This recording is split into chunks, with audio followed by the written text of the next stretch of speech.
Mummy అన్నం పెట్టు. ఏం కూర చేసినావు మమ్మీ ఇవాళ సండే స్పెషల్? మాట్లాడింది వాడు నన్ను ఏం అడగొద్దు, నేను వాడిని ఏం అడగొద్దు. ఎవరి పని వాళ్ళే చేసుకుంటాం. అదేంటి అట్లా పోయింది? మధ్యాహ్నం నేను స్టాల్ పెట్టడానికి పోతున్నా. ఒక్కదానికే గొడుగు వేసుకోవడానికి రాదు, ఫుల్ గంట కొడుతుంది. ఆ గొడుగు వేద్దు కానీ వేసి మళ్ళీ ఎమ్మటే వద్దు కానీ లేదంటే నేను రాను, ఇంటికాడను కాబట్టి రమ్మంటాను. నేను లేనప్పుడు ఎవరిని పిలుస్తావు? నువ్వే వేసుకుంటావు కదా ఒక్కదానివి అని మాట్లాడతాను. నాకు ఒక్కదానికి వేసుకోవడం రాకనేగా నేను రమ్మన్నది వాడిని.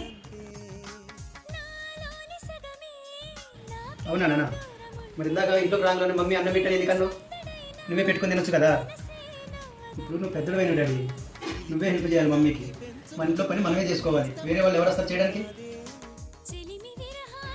మమ్మీ నాకు వీలైనప్పుడల్లా వచ్చి హెల్ప్ చేస్తాను, ఓకేనా?